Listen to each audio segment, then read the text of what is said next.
Isang magandang araw Pilipinas, magandang araw Soxargen, sa ngalan ni Presidential Communications Office Secretary J. Ruiz, Philippine Information Agency Director General Catherine Chloe De Castro at PIA-12 Regional Director Fryan Abquilan. Ako si Oliver Rivera at ito ang Performing and Informing. Samahan po ninyo akong alamin ang mga latest development programs, projects and activities ng ating pamahalaan na ipinatutupad sa bahaging ito ng bansa. Tayo po ay mapapanood via live streaming sa official Facebook pages ng PIA Region 12 at mapapanood din po via YouTube at Spotify. Mapapakinggan din tayo dito sa lungsod ng Coronadal sa 1062 DXKI.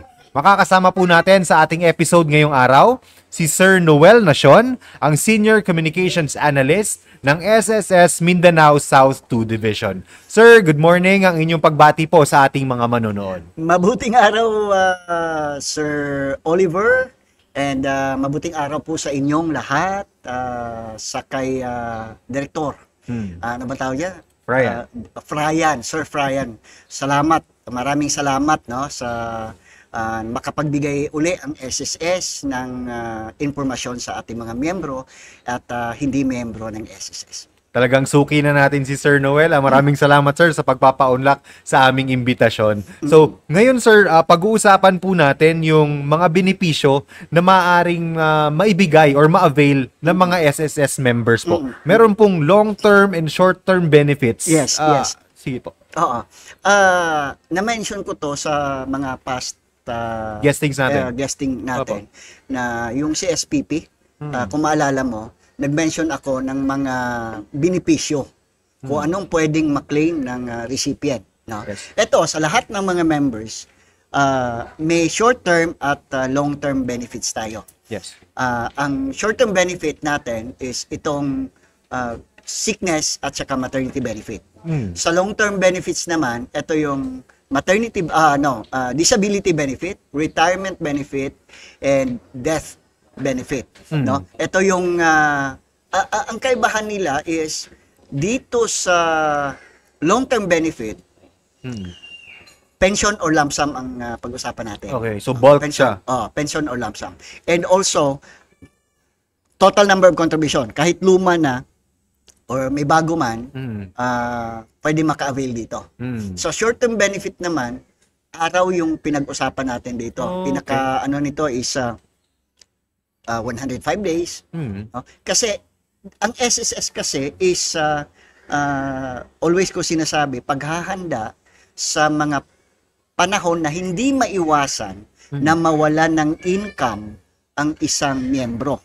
So, ito yung halimbawa, sa sickness benefit, ito yung magkasakit, ilang araw siyang walang income. Yes. Ito sa maternity benefit, ilang araw siyang on leave o walang income. Yes. Kaya yung araw na yon, yung binibigay na benepisyo ng SSS base sa daily income niya. No? Sa sickness benefit naman, 90% of daily income niya. And sa maternity, 100% ng daily income. So yun yung pagkakaiba. Ito, araw yung binibilang natin na benepisyo. Okay. Dito naman, it's either lump sum or pension. So, sa long term, yan ang pagkakaiba ng dalawang long term and kaya nga long term. Diba? Kasi long term din yung co-contribute. Ibig sabihin, mag-contribute ka ng ganito karami bago ka makapag-avail nito. Okay. Dito naman sa kahit hindi ka umabot ng ganito, basta may certain Minimum period na contribution ka, may mga updated na contribution ka, pwede ka maka-avail nito. Sir, doon tayo mag-focus sa sickness. Sickness benefit. Paano makaka-avail ang isang miyembro? Kailangan ba nasa ospital siya? O na-hospital ba siya? Or paano po? Nakasaad sa batas, ang maka-avail nito is yung mga member ng SSS na nagkasakit. Okay. So, wala sa batas na sinasabi, SS law ang sinasabi ko walang sinasabi, kasaad doon na ang isang miyembro na nagkasakit na na-confine. So, ibig sabihin, nagkasakit. Ang importante lang, tawag natin, nakapagpa-check up, nakapagpa-doktor. Okay. No? Kasi si doktor, yung doktor niya, yun yung mag-certify na totoong nagkasakit. Hindi pwedeng hindi ka nagpa-doktor pero mag-claim ka. Kasi walang mag-certify no? Yeah, dapat may medical certificate na maipakita. May maipakita. Kahit si dentista, siya mag-certify. Covered din, sir? Yung pabunot ng ipon. So, ito yung, kung magkasakit, sa mga employed naman, kailangan makonsume muna yung sick leave with pay. Okay. Sick leave with pay. Kasi may mga kumpanyang nabibigay ng mga sick leave with pay. Dapat may sick leave with pay talaga sila. Yes. No? And pag may sick leave with pay pa kasi, ibig sabihin may income pa siya that time. Yung isa empleyado nagkasakit. And pag na-consume na lahat yon, ilan ba ang sick leave with pay natin per year no, sa mga private na ano. Naalala ko before, parang nung nasa private ano pa ko, 15. Total of sick and vacation leave na yun. So, 15. So, pag ma-consume na lahat ng sick leave with pay, pwede na mag-claim ng sickness benefit sa SSS. Kasi so, wala na siyang income. Yun na yung after na ma-consume yung sick leave with pay, doon na papasok si SSS, sir. Kung meron. Yeah. May mga ano naman, no work no pay Yes. No? No work no pay. Halimbawa, si kumpanya, no work no pay kasi ang status ng employment niya hindi pa regular. Yes. Pero may SSS na sila. Dapat lang may SSS na. So, yun ang covered. Covered yun siya. And sa mga self-employed and voluntary paying members, wala na tayo tinitingnan kung may sick leave with pay kasi wala yun Wala silang ganon. So, anytime nga magkasakit, nagpa-doktor o na-confinement, pwede sila mag-apply. Pwede na sila mag-claim. So, ito, ano bang klaseng sakit? Nasabi ko kanina, na-mention ko kanina, si dentist. So, ibig sabihin, kahit nagpabunot ka ng ngipin. Tapos naka-absent ka. Siyempre, absent ka. Lang naman, excuse muna ako, sir, maggawa mo na. Pabunot ang ngipin. Maya-maya, balik ka na. Hindi, kasi kailangan mo ng rest. Recovery. Recovery mo. And then, kung halimbawa, trangkaso, kung hindi talaga kaya, magpa-doktor ka, patingin ka sa doktor, and si doktor naman, si physician mo, sila yung certify. No? Kahit anong sakit, huwag lang yung sakit sa loob. Wala. Sir, minimum number of days meron ba na pwede mo i-avail? 4 days. 4 days. And then maximum per year is 120.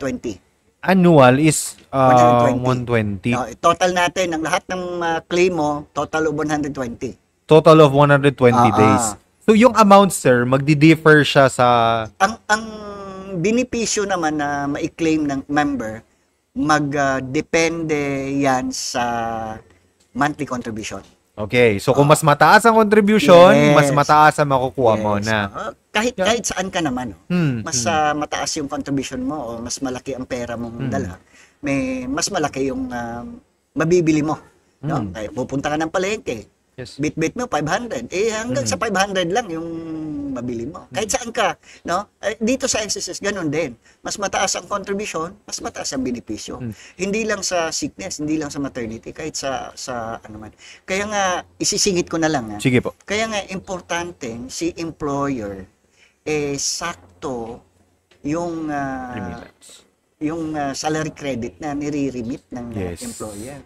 Kasi kung ang sahod ng empleyado is nasa 12,000, pero yung nire-remit na contribution is nasa 8,000 na salary bracket lang, di maapektuhan ang benepisyo. Kaya, na-mention mo naman kung gaano kalaki, yun na. No? Pero sa sickness naman, kung anong klaseng sickness, basta nagpa-doktor, pwede yun. No? Pwede mabi. May ano pa nga na disgrasya. Ang unang claim is sickness. Na-consume muna yung 120. Then after that, nag-disability. Ibang topic naman yung disability. Basta nagpa-doktor, basta wag lang yung yung kakontsaba natin yung doktor.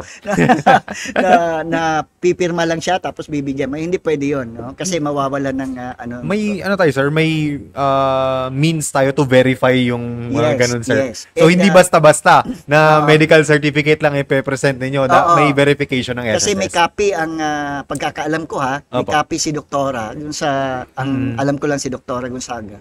May copy siya nung kung sino yung pipirma. And kung gusto niyang i-verify, pwede niyang tawagan. Tawagan niya yung mga doktor. Nagpa-check up ba talaga to? And also, may siya, yung specimen signature card, pwede niyang i-reconcile. Ano niya, kung Oo. ito ba talaga yung pirma ng doktor. Oo. Ganun. Tinanong ko si doktora, Dok, lahat ba ng physician SSS? Sabi niya, hindi. Initiative daw niya yun. Yan. Kasi gusto niyang makasiguro na Lahat na mag-claim. lahat na mag-claim, legit na claim. Yeah. No? Oo. So, sickness. Mm. Sickness benefit yan. Ibig sabihin, kung magkasakit, kasi may mga empleyado tayong hindi alam na may sickness benefit pala. Yes. Ang unang tanong, ang next na tanong, sino ang magki-claim kung empleyado? Yes. Ah. Kasi nga may sakit. May sakit.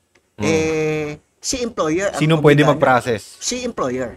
Okay. Ganito yan, pag employed. Pag Sige, self-employed naman, diretso na mag-claim. Wala tayong problema dyan. Diretso ka Opo. na mag-claim. Pag si employed naman, dapat within 5 days, Okay. ma-inform niya sa employer. Sino Okay. bang hindi mag-inform sa employer? Maawol siya. Mag-awol. I-inform mo sa employer within Okay. 5 days. Si employer naman, mag-i-inform, Notify. mag-notify doon sa SSS within 5 days. Then after niya na-receive yung notice Notice from the employee. employee. Okay. And then siya ang magsasubmit ng sickness notification. So hindi pala basta-basta. For example, last month pa ako nagkasakit, ngayon ko lang ipoproseso.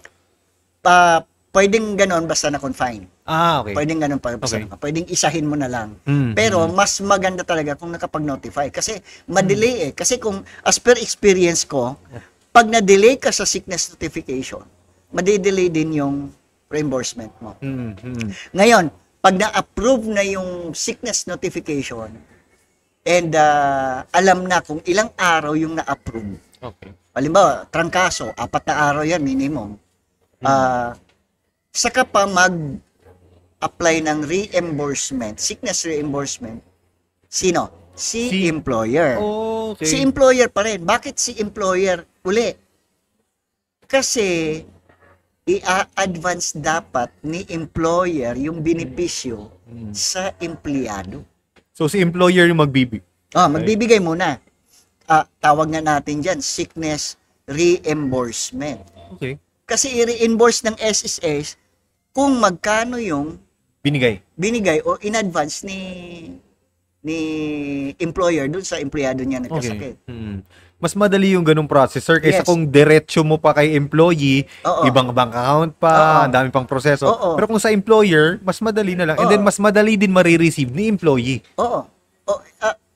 Di ba? Nagkasakit ako, na-approve na yung sickness notification. Yes. I-advance na ngayon kasi kailangan yun para malaman ng computation magkano ang benepisyo. I-advance na ngayon yan ni employer. Then after that, si employer naman, na-advance na namin to, mag-claim na kami ng reimbursement, sickness Yes. sickness benefit. Hmm. Yun. Yan ang dapat Yes. Yan ang dapat. Dapat i-advance. Isa pa, mas convenient kasi kung malaking kumpanya, sabay-sabayan Yeah. 10 na nagkasakit, di isang claim na lang. Isang claim na lang. Di ba? Isang processing na Oo. lang. Kaysa yung absent pa siya ulit, Oo. pupunta pa siya sa opisina. Kawawa naman si empleyado niyan. Yeah. Nagkasakit na nga, papuntahin mo pa Puntahin ng pa sa opisina opisina. Oo. para mag-submit ng although online naman ngayon, no?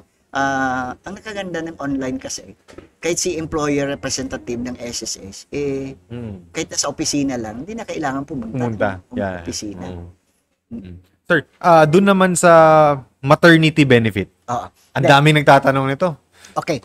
Ganito muna. Sige. Yung Sickness. qualification muna Yes, ng po. contribution. Sige po. No? Kasi importante ito para malaman. Okay. Halimbawa, nagkasakit ng, bigyan mo ko, anong buwan nagkasakit si member? January. Okay, January 2025. Yes, okay. January 2025 nagkasakit si member. Okay. Ngayon, sa sige. nakasaad sa batas, 120. with at least 3 months contribution Okay. within the 12-month period prior to the semester of contingency. So, isa-isahin natin yan. Backtrack tayo. Isa-isahin natin yan. So, si January Mauna tayo- 2025. Mauna tayo doon sa semester of contingency. Sige po. Ang semester of contingency, ibig sabihin, kung kailan nagkasakit. Sige. No? anong buwan nagkasakit? January. January na belong sa first quarter First of quarter. 2025. Yes po. Ngayon, semester is dalawang quarter. Kung dalawang quarter yan, ibig sabihin, first quarter of 2025, atras pa tayo ng isa pang quarter. Okay. And that's So, fourth fourth quarter, quarter 2024. 2024. Okay. Ngayon, count na tayo ng 12 months. So, from September 2024, atras tayo ng 12 months. September 2023. No, October 2020, October. 2023. Okay. So, October 2023 hanggang September 2024, kahit may 3 contribution lang Okay. na paid within that 12-month period. Within that. Kasi may mga... Miski, sample, October nagbayad siya sir, December nagbayad siya, tapos January na ulit. Basta 3 months. Oo, 3 months. Kasi halimbawa, ganito yan. Ah. May mga employers kasi na delay yung pag-co-contribute. Halimbawa, si July, August, September, Yeah. nabayaran niya October na. Okay. And then, first employment ni empleyado. July, August, September, October, November, July, August, September, dapat qualified siya. Kung paid yun, before October sana. Okay. So, nag-ano na sa isang quarter. Okay. Lumagpas siya eh. Late na ang pagbayad niya. So, hindi makapag-qualify. Pero yung mga prior na mga months, kung kumpleto naman, makapag-qualify. So, dapat talaga on time. Oo. Yan lang ang importante ha. Kung isipin lang kung anong buwan nagkasakit, tapos anong quarter yan, and then atras ng isang quarter pa, and then count na 12. ng 12 months. Yun lang ang isipin yun yung ng computation natin. yun lang ang isipin ng members natin. Kasi baka may mga kapitbahay kayo, kapitbahay kayo na sasabihin, hindi ka qualified. Kasi wala kang latest. Hindi po latest na tinitingnan natin, kundi yung 12-month period prior to the semester of contingency. At least klaro na yun, sir. Yun, para klaro yan. And then kung maghahanap ang SSS niya ng una is 6th highest. 6th highest Contribution.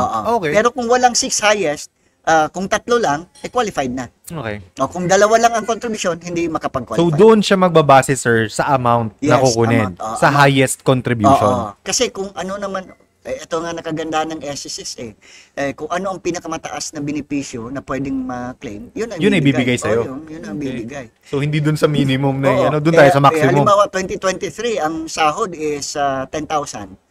Pero by 2024, first quarter ng 2024, nagiging 12,000. Yeah. Second quarter, nagiging 15,000. Doon tayo sa 15,000 na... Doon na siya magbe-base. doon na magbe-base, no? Okay. So, i-average natin yon. So, yan ang sickness benefit, ha? Yeah. Ang tanong naman, kasi may mga nagkasakit na separate na. Yeah. Qualified pa naman. Kung qualified pa, di qualified Kasi may contribution pa siya dun sa... Prior na natanggal siya sa trabaho. Isipin natin ganito yan. Example natin, yung January nagkasakit. Pero,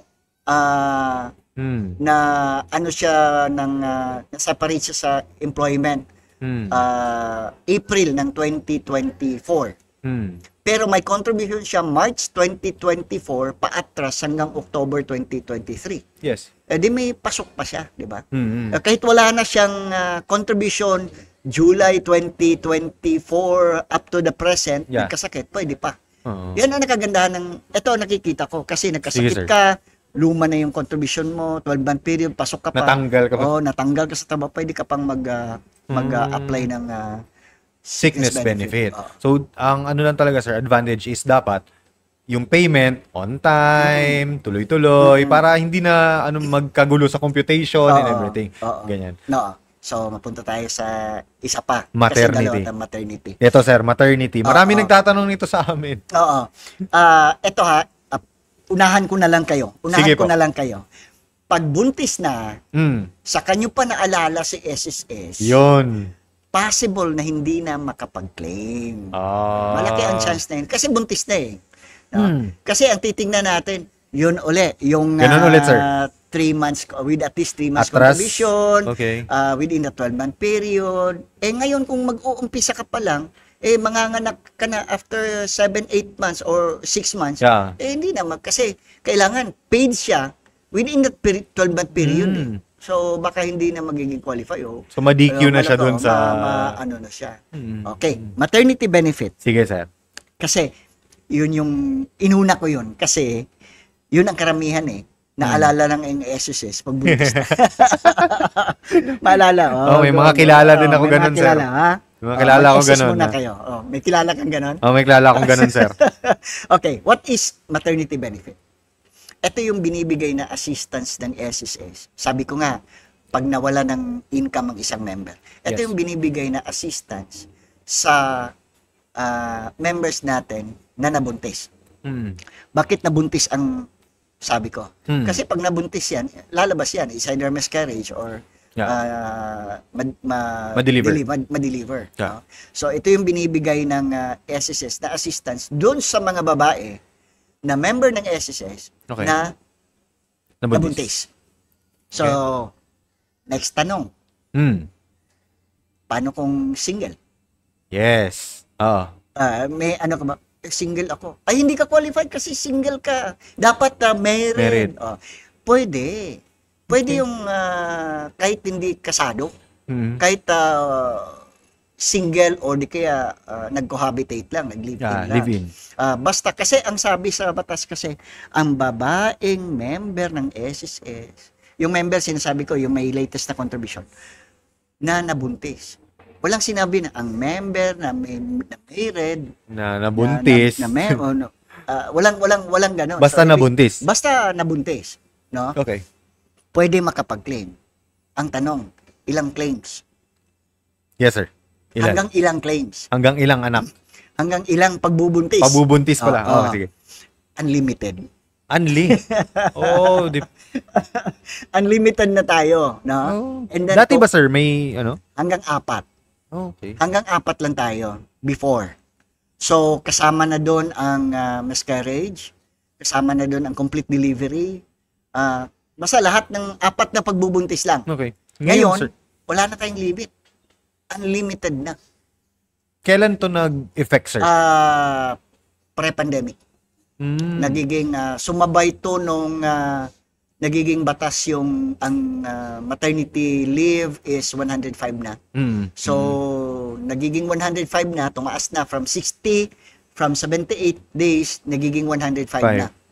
So, sabi ko nga kanina, short-term araw ang bilangin natin na benepisyo dito. So, 105 days, complete delivery, cesarean man o normal. 105 days na yan.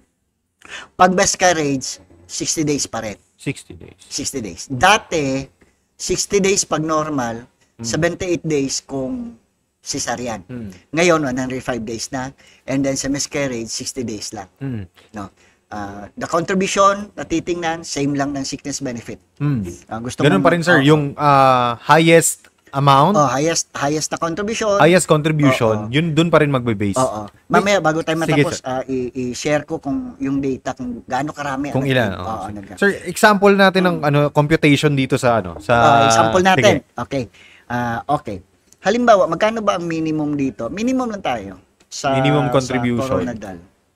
Pagpalagay natin, para madaling i-compute. Sige, sir. 10,000 na contribution. Yeah.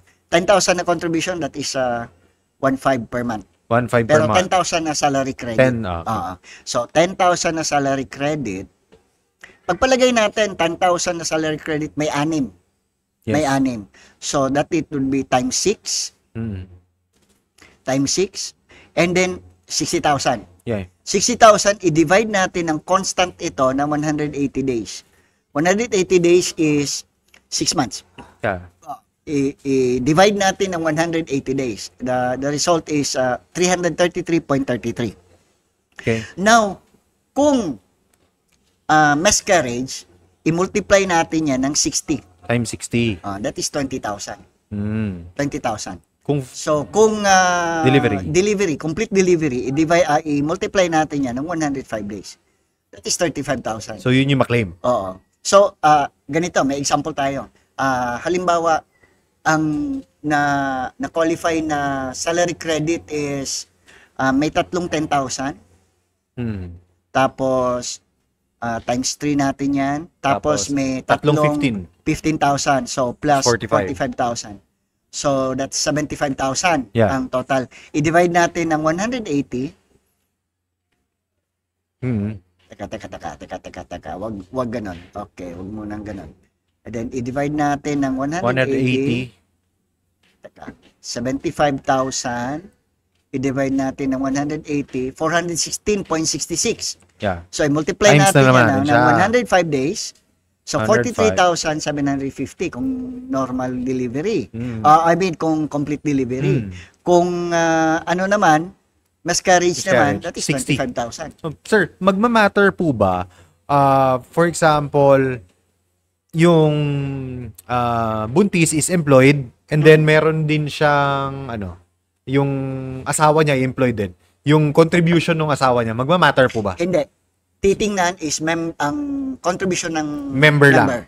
Okay. No? Kaya hindi ito pwedeng si husband ang malaki yung contribution. Hindi. Si husband ang malaki ang contribution, gagamitin niya yung ganun, pwede. At si husband ang member, si wife na nabuntis, hindi member, gagamitin yung SSS ni husband, hindi pwede. So dapat miyembro. Ang miyembro. Kaya nga karamihan, hindi naman karamihan pero maraming lumalapit na buntis ako, makapag-claim ba ako? Last na contribution ko was prior to pandemic. Sabi ko, malaki ang chance na hindi na. Kasi late na no? Late na. So yan ang mga simple lang, no? Yeah. Ang pag-claim nito is again, kung employed, si employer. Si employer, yung notify. Notify and then mag-claim. Ang i-attach lang nito na document is the birth certificate ng baby. Okay, so pag tapos na mga anak, ma-process na yung birth certificate. Usually, sir, nasa within 1 week or... And wala pang PSA niyan, di ba?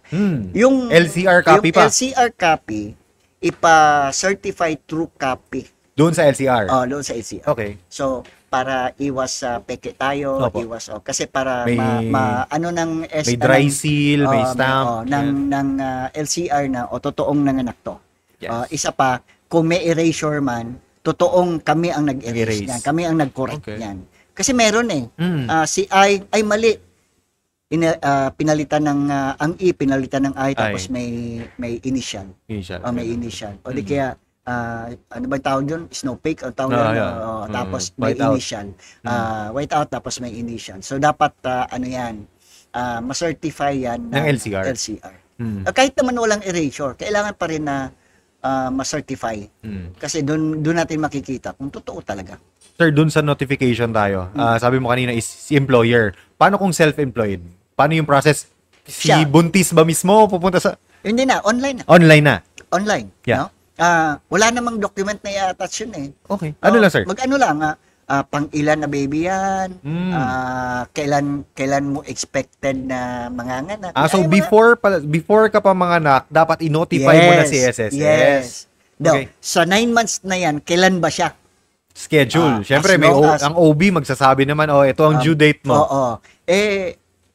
Kahit basta bago siya nanganak. Okay. Mag-notify siya. Notify siya sa SSS. Mag-notify siya. Para si SSS, makukompute niya na. Ano na niya na, okay, may i-claim ka pala by ganitong possible.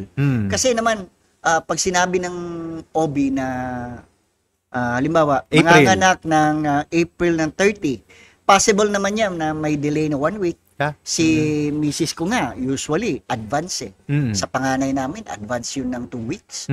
Sabi, December ka pa manganganak. Pero November, nanganak na. Yung mga ganon. So, ganon talaga yung process, sir. Online na lang din.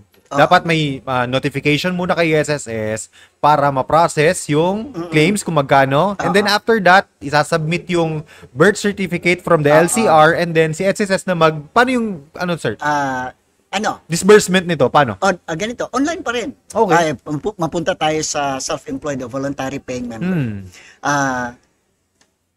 Yung birth certificate, i-scan niya as it's either JPEG or PDF. Mas magandang PDF kasi maliit ang file.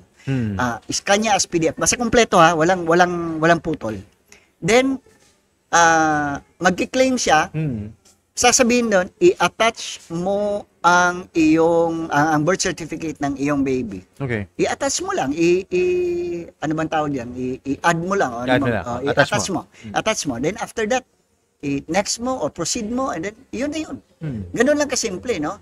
Hindi yung marami tayong kailangan documents. Isa pa, kahit nasa bahay ka at nagpapahinga, pwedeng mag-claim. No? And si employer naman, kahit nandun ka, on leave ka, basta may copy na ng birth certificate, pwede na siya mag-claim. Kasi hindi na kailangan pumunta pa o sasabihin ng employer, sige, ikaw ang process hindi. Sa employer dali mo yung baby mo doon. Dali mo yung baby as proof. Hindi. Yun lang, kailangan lang yung birth certificate ng ganun lang kasimple, no? Pero importante na si employer na magfa-file nito o si member na magfa-file nito nakapag-register sa my.sss. Yes. Siguro if para maano natin yan, next episode natin. Tapos gawa tayo ng mga slides. Yes. Para mapakita natin sa members kung na hindi na nila kailangan pumunta pa talaga. Oo. Paano mag-claim, paano mga online transactions. May mobile app din, sir, di ba? Yes, may mobile app tayo. I-search lang nila ang my.sss? Hindi. SSS Mobile. SSS Mobile na siya. Opo. Sir, you mentioned po kanina yung data natin on maternity benefits natin maternity dito. And sickness. Kasi maternity topic natin, sickness eh. Sige po. Mauna tayo sa sickness. January to December 2024, may 311,467 na nag-claim tayo. 311,000, sir? 311,467. Sige po. I-compare natin yan nung 2023, mas marami ng 2023. 376,332. Yan. Wala akong data ng amount. Mindanao South 2. Hindi. Nationwide to. Okay, nationwide data. Ibig sabihin nito, mas healthy ang 2024. Yeah. Mas healthy tayo sickness ng ito, sir. Mga 64,000, no? Na sickness yan. And dito sa maternity benefit, ito. Okay. 2023, may 356,720 na claims tayo. Okay. So, ang pag sinabi kong claims, it's either miscarriage or complete delivery. Pero, itong 2024, may nag-claim na 418,032. Tumaas yan ng 61,000 mahigit. Yeah. No? 61,000. Ibig sabihin yan, noong 2023, may 356,000 na baby na bago. Pagpalagay natin na 100%. 300 babies ang additional sa population natin. Noong 2024. 2024, pagpalagay natin na ang iba dyan, miscarriage. 400,000 tayo. 400,000. Ibig sabihin niya, ang laki, no? Marami. Opo. Pero, may bagong baby man, may bagong additional ng population natin. Pero itong lahat ng mga members na babae, nakapag-claim. Dahil member sila. Yeah. Dahil si employer, nakapag-contribute ng tama, kompleto, sakto. Yeah. No? So, walang delayed. So, ibig sabihin yan, dito pa lang tayo, no? Itong dalawa, sickness and maternity. Total natin to sa isang buong taon. May claim tayo na 729,499. 499. No, laki niyan. No, ang dami niyan. Paano kung itong 729 walang SSS? 729,000. Saan sila kukuha? Saan kukuha ngayon ng daily income nila? Yeah. During the time na nagre-recover sila, pambili ba ng gatas, diaper, makakatulong pa yan. Daily nila. Kasi, sipin mo, 105 days na on leave si Mrs. o di kaya si babaeng member. 105 days, ang tagal nun. Yeah. paano yung daily allowance niya? Then, dun kukuha ng, sa benepisyo. And isa pa, kung employer naman, hindi siya obligadong magbibigay ng additional. Kasi, may SSS eh. Nagbayad ako sa SSS mo. Nag-remit ako on time sa SSS mo. Wala akong obligasyon sa iyo na nanganak ka. Doon ka na kay SSS mag-claim. Isa pa to, sir. Ito yung question sa akin kasi may nagtanong sa akin na ito, employee niya, may SSS na, manganganak, meron pa ba siyang dapat ibigay? Aside from the SSS na maternity benefit, may bibigay pa ba siya na obligado siya? Kung mabait siya. Kung mabait lang siya. Mabait siya. Pero wala. Oo. Hindi obligado. I don't know sa DOLE kung ano. Yeah. Pero ang pagkakaalam ko, hindi siya obligado na magbibigay. Kasi si SSS na yung magpo-provide. So, Si yun yung SSS. advantage nun. Opo. Ang pagkakaalam ko, pag GSIS naman, with pay naman. Yeah, with pay. With pay. Pero sa private kasi Oo, doon sa yung private, Kasi walang income si member that time na on leave siya.